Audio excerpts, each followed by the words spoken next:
मैं आगे बुलाना चाहूँगा हेमंत जी को। आप सभी को मेरा नमस्कार। मेरा नाम हेमंत राणा है। सबसे पहले कविशाला का धन्यवाद कि उन्होंने फरीदाबाद को फिर से एक छोटे अंतराल में चुना इस कार्यक्रम के लिए और हम सबको एक मौका दिया फिर से रूबरू होने का और अपनी नई रचनाओं के साथ आप सबके बीच आने का। मुझे लगता है कि फरीदाबाद शायद सफाई में तो पता नहीं कब नंबर 1 आएगा, पोएट्री में तो आ ही जाएगा अगर कविशाला ऐसे प्रोग्राम करता रहेगा तो। कुछ लाइनों के साथ शुरू करूंगा जो मैंने कभी लिखी थी अपने एक्सपीरियंसेस के बेसिस पर। स्मृतियां, अनुभूतियां, सिसकियां, कभी हिचकियां, उम्र के पड़ाव पर अनुभवों की कृतियां, जीवन की किताब में जोड़कर अध्याय नित नए, मुझ पथिक को चलना अविरल विस्मित करेंगी परिस्थितियां। बहुत सुंदर, बहुत सुंदर। आज की जो भी रचनाएं मैं साझा करूंगा ज्यादातर प्रकृति पर आधारित हैं। उसमें से पहली रचना जिसका शीर्षक है कुमुदनी, वो स्त्री सौंदर्य को एक आपको दर्शन कराएगी। कैसे मैंने उसे लिखा मैं वो आपके साथ साझा करना चाहूंगा। उससे पहले मैं उसके बारे में बोलना शुरू करूं, एक शेर मुझे याद आ रहा है मुनीर नियाजी का। इतनी संख्या में आप सब लोगों को देख के खासकर हमारे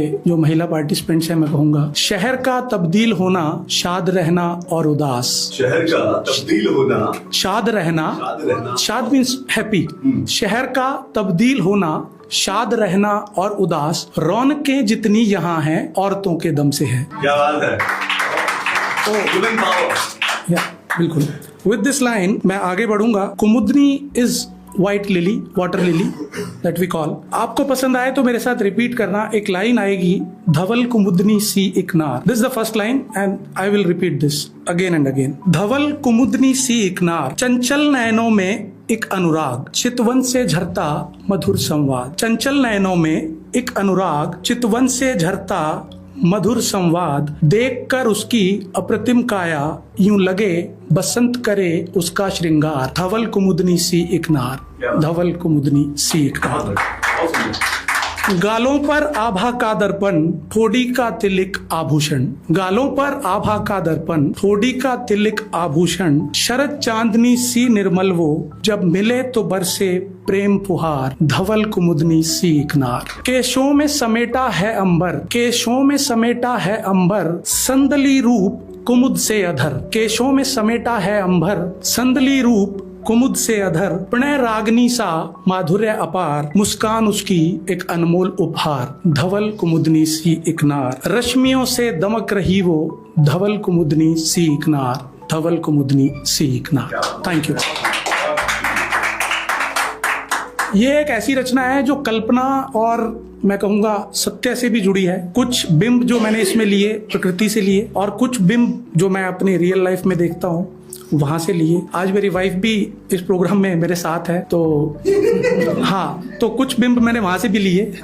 ठीक है, वहां तो बहुत मिले होंगे, वहीं से मिलते हैं ज्यादा, प्रेरणा वही है। बिल्कुल। प्रकृति की बात करें तो मैं पहले बोल चुका हूं कि आज सभी रचनाएं जो मैंने लिखी पिछले कुछ दिनों में प्रकृति से जुड़ी हुई हैं। पिछले दिनों आप सबको याद होगा, कुछ लगभग आज से 3 महीने पहले एक काफी बड़ा तूफान आया जिसमें बहुत सारा नुकसान हुआ, पेड़ भी गिरे, जान माल का भी नुकसान हुआ। कभी कभी प्रकृति भी क्रूर हो जाती है। मानव तो क्रूर है ही, हम तो पेड़ काटते ही काटते हैं, प्रकृति भी कई बार क्रूर हो जाती है। ऐसा ही एक रिश्ता था मेरा एक पेड़ के साथ। कुछ रिश्ते ऐसे बन जाते हैं आपके कि जो अनजाने में बनते हैं और फिर वो साये की तरह आपके साथ रहते हैं, दिन में, शाम में, रात में आपको दिखेंगे अलग अलग जगह। तो ऐसा ही एक रिश्ता था एक पीपल के पेड़ के साथ मेरा, जो मैं सुबह उठकर अपनी बालकनी में आने के बाद सबसे पहले उस पेड़ को देखता था। कभी उस पेड़ के पत्ते गिर रहे हैं, कभी उसमें नए पत्ते आ रहे हैं, कभी उसमें नई शाखाएं आ रही हैं, कभी उस पे नए पक्षी दिख रहे हैं। तो बहुत सारे एक्सपीरियंसेस थे जो मैंने उस पेड़ को बड़ा होता हुआ देखा और फिर उसे गिरते हुए देखा एक दिन। तो जो मेरी यात्रा थी उस पेड़ के साथ, जब से मैं जुड़ा 8-9 साल मैं उसको देखता रहा,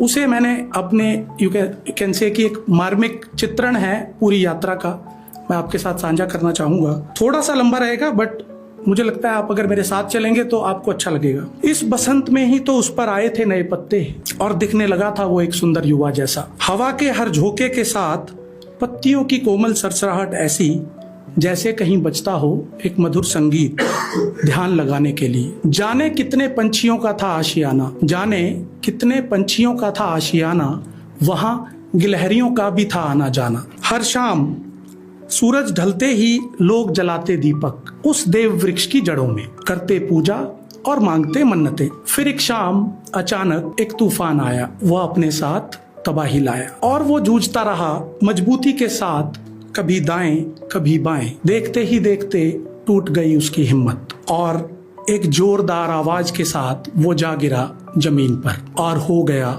मौन। अब धीमे धीमे थमने लगी थी उसकी सांसें। सब पर बिना किसी शर्त सांसें लुटाने वाले पीपल के पेड़ की। शायद उसकी उम्र भी हो जाती लंबी अगर किसी ने अपने साथ मांगी होती एक मन्नत उसकी सलामती के लिए भी। अगले दिन अखबारों में छपी खबरें जान माल के नुकसान की। अगले दिन अखबारों में छपी खबरें जान माल के नुकसान की, पर एक पीपल के गिरने की खबर से दुनिया तो अनजान थी। आज चलने लगी कुल्हाड़ियां उसकी हर शाख पर, जिन पर लगे हरे पत्ते मुरझाकर अब पीले होने लगे थे। बस कल तक मिट जाएंगे उस पीपल के निशान इस जमीन से। पंछी और गिलहरियां ढूंढ लेंगे अपने लिए एक नया आशियाना। अब वहां न कोई दीपक जलेगा और न मांगेगा कोई मन्नतें। एक पेड़ का गिरना कितना खालीपन छोड़ जाता है आपके मन में और जीवन में। Thank you. एक और छोटी सी, बस मैं समय लूंगा कुछ 1-2 मिनट का। कुछ पंक्तियां मैंने लिखी। ग्रामीण परिवेश से जो लोग जुड़े हैं वो बड़ी आसानी से कनेक्ट कर पाएंगे। मेरा बचपन गांवों में बीता। हम रहे तो शहर में, पर गर्मी की छुट्टियां, सर्दियों की छुट्टियां, विंटर वेकेशन, समर वेकेशन हम जाया करते थे। हमने वो भैंस की पूंछ पकड़ के नहर में छलांग खूब लगाई है हमने। वो सारा जब मैंने देखा, अब धीरे धीरे हम बड़े हुए, हमने देखा जैसे जैसे विकास हो रहा है, विकास के इस दौर में बहुत सारी चीजें, बहुत सारी स्मृतियां, बहुत सारी धरोहरें आपकी वो जा रही हैं।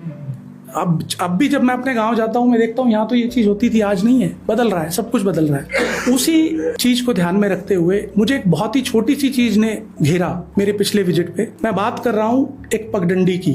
पगडंडी जो एक कच्चा रास्ता है खेत में जाने के लिए, ताकि फसल को नुकसान ना हो, आप उस कच्चे रास्ते से एक छोर से दूसरे छोर जा सके। पगडंडी पर मेरे विचार मैं आपके साथ साझा करूंगा। आज बरसों बाद शहर की चकाचौंध से परे अपने खेतों का रुख किया तो फिर देखी वो पगडंडी जिस पर चलकर पिता, दादा और उनके पिता जाया करते थे खेतों में काम करने। पीढ़ी दर पीढ़ी पसीना बहाकर वे उगाया करते थे फसलें सबका पेट भरने के लिए। पगडंडी जिस पर चलकर माँ और दादियों ने तपती दोपहर में खेतों में खाना पहुंचाया, ताकि पिता और दादाओं की मेहनत में कमी ना आए और चलता रहे यह फसल उगाने का क्रम। पगडंडी जिसके छोर पर है शीशम का एक छायादार पेड़ जो खड़ा है आज भी अडिग। पेड़ जिसकी छांव में सुस्ताते थे मेहनतकश लोग और खेला करते थे हम सब बच्चे। आज उस पगडंडी पर दिखाई दिए कुछ सौदागर जो बनाना चाहते हैं एक सड़क। वे कल दफन कर देंगे उस पगडंडी को एक अच्छी कीमत चुकाकर, बनाकर एक सड़क जो मिटा देगी हमारे पूर्वजों के पदचिन्ह उस पगडंडी से सदा के लिए। एक सड़क जिस पर कल सरपट दौड़ेंगी गाड़ियां, मचेगा कोलाहल, लगेगा जाम। विकास के इस दौर में अब हमारी अनमोल धरोहरों और स्मृतियों का सौदा निरंतर जारी रहेगा और यूं ही सड़कों में तब्दील होती जाएंगी पगडंडियां। Thank you. जैसा हेमंत जी आपका नाम है, वो प्रकृति से जुड़ा हुआ है, वो एक ऋतु है और आप भी वो ऋतु की और प्रकृति की इतनी सारी बातें कर रहे हैं, आनंद आ गया। जब शुरू में आपने बोला तो ऐसा लगा मुझे जैसे रामधारी सिंह दिनकर जी की कविता का धवल। ये सब कहाँ शब्द आते हैं आजकल, कहीं नहीं मिलते हैं हमें। बहुत बहुत धन्यवाद। एक हेमंत जी के लिए बहुत बहुत तालियां।